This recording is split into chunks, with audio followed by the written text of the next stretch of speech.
ఓం నమ శివాయ. చుండూరు మండలం, చుండూరు, బాపట్ల జిల్లా, ఆంధ్రప్రదేశ్. శివరాత్రి తిరునాళ్ళ అద్దిరిపోయింది అసలు. ఎంత బాగా చేశారంటే చూస్తుంటే రెండు కన్నులు సరిపోలా. చాలా బాగుంది. పీస్ఫుల్గా ప్రశాంతమైన వాతావరణంలో ఫ్యామిలీస్ చూసే విధంగా ఉంది.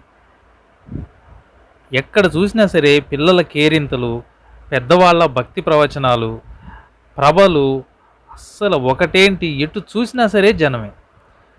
చూడండి, కోటయ్య స్వామి, బాలా త్రిపుర సుందరి ఇక్కడ వెలిసినటువంటి స్వామి. ఒక రైతు నాగలితో పొలాన్ని దున్నుతూ ఉంటే నాగలికి ఏదో తగిలిందంట. ఎంత లాగినా సరే ఎద్దులు ముందుకు కదలలేకపోతున్నాయి. ఏంటా అని తవ్వి చూస్తే ఈ శివలింగం బయటపడింది. ఆశ్చర్యం, అతను ఏది కోరుకుంటే అది జరుగుతుందంట ఈ శివలింగం బయటపడ్డ దగ్గర నుంచి. సో ఇమ్మీడియట్గా శివలింగాన్ని ప్రతిష్ఠించి చిన్న గుడి చేశారు. అప్పటి నుంచి ఇప్పటి వరకు దినదినం డెవలప్ అవుతూ ఉంటుంది ఈ గుడి. ప్రతి సంవత్సరం నేను మాత్రం ఫ్యామిలీతో చిన్నప్పటి నుంచి కూడా విజిట్ చేసేది ఈ చుండూరు తిరునాళ్ళనే. సో చాలా పీస్ఫుల్గా ఉంటుంది, చాలా బాగుంటుంది. సో చిన్న వీడియో క్లిప్పు మీకోసం పెడుతున్నాను, జస్ట్ వాచ్ అండ్ ఎంజాయ్.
पूछती यही ये